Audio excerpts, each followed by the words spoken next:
Soy el pastor José Vallejo. Es una bendición compartirles la palabra del Señor. Quisiera invitarle a abrir su Biblia en el libro de Efesios, el capítulo 1, para leer juntos el verso número 7. Dice la palabra del Señor: en quien tenemos redención por su sangre, el perdón de pecados según las riquezas de su gracia. Oremos. Te pedimos, Señor, que tú hables a nuestro corazón, que tú nos ayudes a entender tu voluntad personal para nuestras vidas. Háblanos, Señor. Te lo pedimos en el precioso nombre del Señor Jesús. Amén. ¿Cuánto necesitamos nosotros realmente escuchar de la palabra de Dios? ¿Cuánto necesitamos de que Dios alimente nuestras vidas para que nosotros podamos entender cuál es la voluntad de Dios para nosotros? Usted y yo hemos sido creados por Dios con un propósito. No somos el fruto de la casualidad, de un método equivocado. No. Cada ser vivo en este mundo existe por la voluntad de Dios. Usted y yo hemos sido creados por Dios en el vientre de nuestra madre. Dios tiene un propósito para nuestras vidas y parte de ese propósito nos lo muestra en su palabra. Dice la palabra del Señor: en quien tenemos redención por su sangre.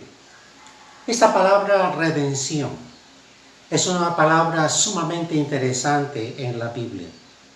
Se usaba la palabra redención para hablar de recuperar algo que había sido empeñado. Una persona no tenía dinero, entonces iba y ofrecía alguna de sus joyas, iba a la casa de empeño. Entonces, después de algún tiempo, conseguía el dinero necesario e iba y pagaba el precio que había sido dado y rescataba eso valioso que él había dejado. ¿Qué había hecho? Había redimido, había rescatado lo que había dejado. La palabra redención también se usó en el pasado para hablar de una persona que había sido vendida. Muchas veces personas, lamentablemente en el pasado, quedaban en una condición económica tan terrible que no les quedaba otra cosa que venderse a sí mismos. Iban y se vendían. La persona trabajaba como un esclavo, no tenía voluntad propia. Entonces, de pronto, un familiar, un amigo, alguien cercano a ese esclavo se compadecía de esa persona y venía y pagaba el precio. Ese pagar el precio es la palabra redención. ¿Qué es lo que hacía la persona? Lo redimía. Pagaba el precio que valía ese esclavo. Una vez que pagaba el precio, no lo pagaba para convertirlo en su esclavo. Pagaba el precio para darle libertad, para darle completamente libertad. Entonces, la libertad de una persona dependía de alguien que pudiera tener el dinero suficiente para poder pagar el precio y una persona que tuviera la voluntad de pagar el precio. Porque personas podían tener el dinero pero no la voluntad, o podían tener la voluntad pero no tener el dinero. Pero si la persona tenía el dinero y tenía la voluntad, iba y pagaba el precio y el esclavo era libre. De esa manera eran libertados personas. Muchas veces en el caso del pueblo de Israel, tierras eran redimidas. Una persona había llegado a cierto grado de pobreza y había tenido que vender la tierra que pertenecía por generaciones a su tribu.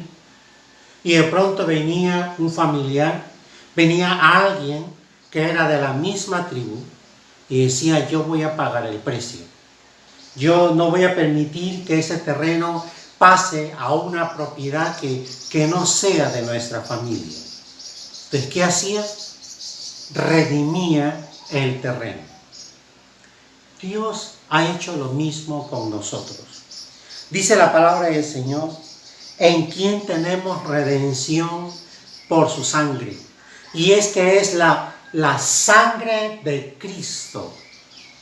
Es la sangre preciosa del Salvador, derramada en la cruz del Calvario, la que puede pagar el precio. La palabra de Dios nos dice que nosotros hemos sido esclavos del pecado. Hemos sido esclavos de Satanás. Hacíamos la voluntad de él y no podíamos librarnos. Pero Cristo vino. Dios envió a su Hijo para que usted y yo pudiéramos ser salvos.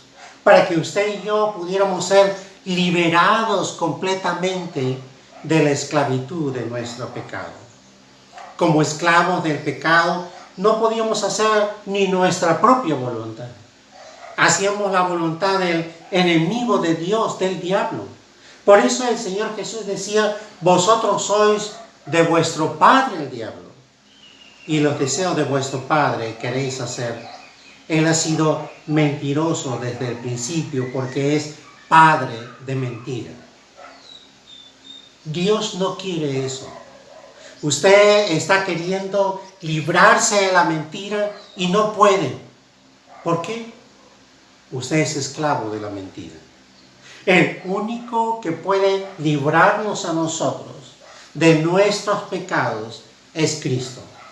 ¿Y cómo lo hace Él? Por su sangre. Porque dice el verso, en quien tenemos redención por su sangre. Y además nos dice, el perdón de pecados. La más grande maravilla de parte de Dios es que Él está dispuesto para perdonarnos. Le hemos ofendido a Él. Nos hemos rebelado a su voluntad. Hemos ido en contra de lo que Él quería para nosotros. Habíamos sido creados para hacer la voluntad de Dios y hemos vivido en nuestra voluntad y en la voluntad del diablo. Ahora Cristo ha venido. Él ha pagado el precio de nuestro pecado. La sangre de Cristo ha sido derramada por nosotros. Pero ahora Él quiere darnos libertad. Por eso el Señor Jesús dijo, así que si el Hijo os libertare, seréis verdaderamente libres. ¿Es usted un hombre libre? ¿Es usted una mujer libre? La única manera como usted y yo podemos ser libres es viniendo a Jesús. Es reconociendo que no podemos solos, que necesitamos el perdón de Dios. Dice la palabra del Señor, el perdón de pecados según las riquezas de su gracia. Es solo por la gracia de Dios. Gracia es recibir algo que yo no merezco. ¿Merecemos nosotros el perdón de pecados? No. La palabra de Dios dice, la paga del pecado es muerte. Lo que usted y yo merecemos es ir al infierno. Eso es lo que merecemos por nuestro pecado. Pero en lugar de eso, Dios quiere darnos perdón. Dios nos ha amado tanto que ha enviado a su propio Hijo para perdón de nuestros pecados. En quien tenemos redención por su sangre, el perdón de pecados según las riquezas de su gracia. Dios, que es rico en misericordia, con su gran amor con que nos amó, está dispuesto para perdonarnos de nuestros pecados. ¿Cuánto más queremos seguir viviendo como esclavos del pecado? ¿Cuánto más vamos a seguir viviendo esclavos de la pornografía, del chisme, de hablar mal de otros, de la mentira, del alcohol, de las drogas, de todos los pecados que cometemos? ¿Cuánto tiempo más vamos a seguir viviendo en ello? Lo único que puede poner freno a eso es reconocer que somos pecadores y pedirle a Dios que Él nos perdone y que cambie nuestra vida. Él quiere hacerlo. ¿Está usted dispuesto? ¿Está usted dispuesta a pedirle perdón a Dios? ¿Por qué no? En este mismo momento, usted le pide perdón a Dios de todo corazón. Dígale: Señor, te he ofendido. He hecho mal con mi vida. Pero yo reconozco que Jesús es Dios y que su sangre tiene poder para perdonar. Perdóname. Cómprame por la sangre de Cristo y dame libertad. El Señor quiere escucharlo. Que Dios le bendiga.